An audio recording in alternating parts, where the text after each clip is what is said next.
పాము గరిసిద్ది అంటున్నాడు. అంటే ఏంటంటే పాము అంటే ఒక కీడు సంభవించింది. నేను అడుగుతున్నాను, ఈ రోజున బైబిల్ గ్రంథంలో ఉండిన అనేకమైన సందర్భాలు ఒకవేళ నీకు సందేహాన్ని పుట్టించేవిగా ఉన్నవేమో.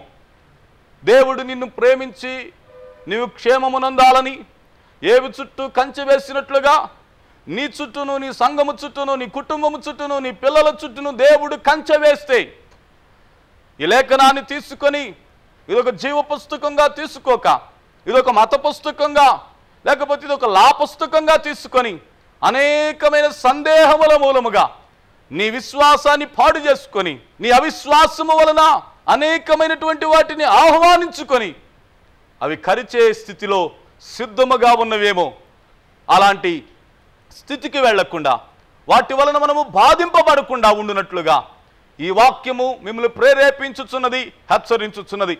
ప్రకృతి వైపరీత్యాలను దేవుని యొక్క శిక్ష అని మనం అంటూ ఉన్నాము. కానీ లేఖనంలో చూస్తే గనుక యేసయ్య జీవించుచున్న దినాలలో ఆయన సముద్రమును నిమ్మళపరచాడు.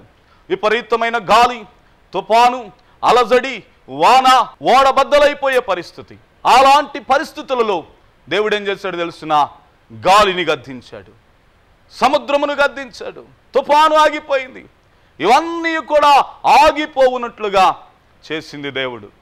ఎందుకు అలా చేశాడు?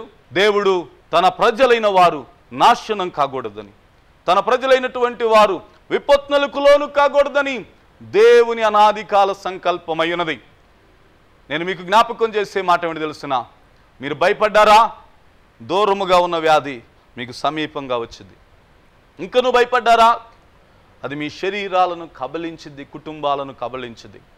కనుక ఈ భయం అనేటువంటి ఆత్మచేత మనం ఎవ్వరము కూడా నాశనం కాకుండా ఉండాలి అంటే గనుక దేవుడు నమ్మదగిన వాడని, దేవుడు నీతిమంతుడని, ఆయనే నా ఆశ్రయమని, ఆయనే నా కోటని, ఆయనే నా శైలమని, ఆయనే నా దుర్గమని, ఆయనే నా ఆధారమని, నా పట్ల మేలును చూస్తూ ఆయన ఆనందించువాడని, ఇదిగో నా పిల్లలను చూచున్నట్లుగా చేయువాడు నా దేవుడని మీరు గనక విశ్వసించగలిగితే గనుక ఈనాటి నుండి మీ జీవితంలో మహోన్నతమైన దైవిక ప్రత్యక్షతను చూడగలరు.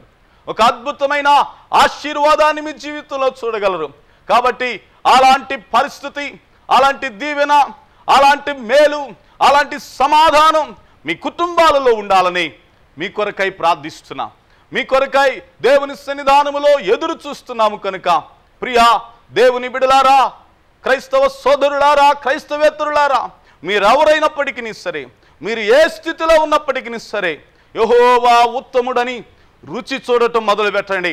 మీ జీవితము మారానుభవంగా ఉన్నా సరే, మీ జీవితము శ్రమల కొలివిగా ఉన్నా సరే, మీ కుటుంబము నరక కోపముగా ఉన్నా సరే, దేవుడు ఆ పరిస్థితిలో నుండి లేవనెత్తుటకు సమర్థుడై ఉన్నాడు.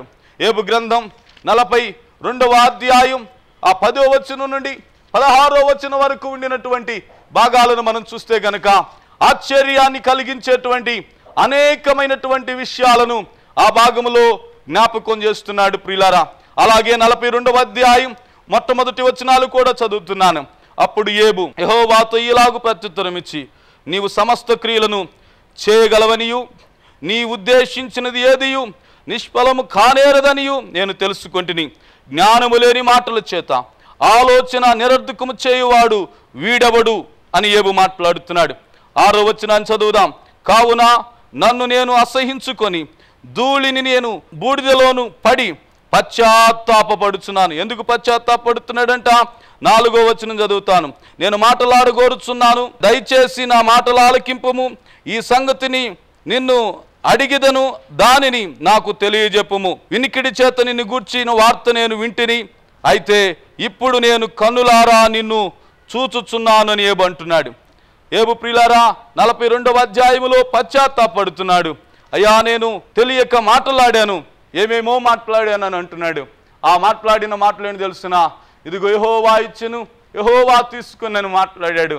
ఇలాగ అనేకమైనటువంటి ఒక మనిషిగా యోబు ఆలోచన చేశాడు. కానీ దేవుడైతే ఇదిగో యోబును ఆశీర్వదించాలని, అపవాదైతే యోబును కొల్లగొట్టాలని అనుకున్నాడు. ఇదిగో అపవాది యోబులో ఉండిన భయం అనే బలహీనతను ఆసరాగా తీసుకొని ఏబుని ఎంతో నష్టపరిచినప్పటికీ దేవుడు మాత్రం ఏబుకు రెట్టింపైన, దేవుడు ఏబుకు అత్యధికమైన, దేవుడు ఇదిగో ఏబుకి ఇదిగో సమృద్ధి అయిన ఆశీర్వాదాన్ని ఇచ్చాడు. ఇదిగో తన పిల్లలను చూసి ఏబు ఈ భూతలాన్ని విడిచాడు. ప్రియులారా, ఇదిగో ఒక ఏబు యొక్క అంతిమ స్థితిని చూడండి. వాక్యం కూడా అదే చెప్తుంది. ఏబు చివరి స్థితిని చూడండి అని చెప్తుంది. ఏబు మొదటి స్థితిని ఇంకను నీవు చూస్తూ ఇదిగో నీ కుటుంబాన్ని కూడా అలాగే ఊహించుకుంటున్నావేమో.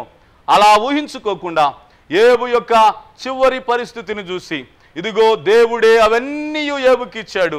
అపవాదైతే ఏబును నాశనం చేశాడు.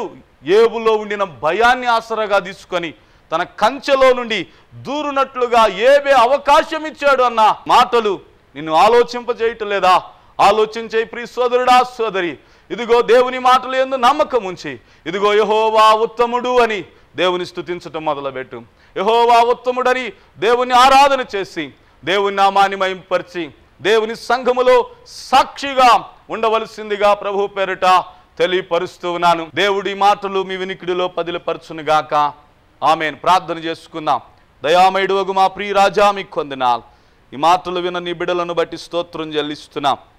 భయపడి నీ బిడలు బలహీనతలకు గురి కాకుండానట్లుగాను, శాపములను ఆహ్వానించకుండా ఉండునట్లుగాను, అపవాది క్రియలను జయించునట్లుగాను యేసయ్యా విశ్వాసమందు స్థిరులుగా ఉండి నిరీక్షించుచున్న దాని యొక్క నిజ స్వరూపాన్ని నీ బిడలు ఆత్మ సంబంధమైన మనోనేత్రములతో గ్రహించగలుగునట్లుగా సహాయము చేయండి.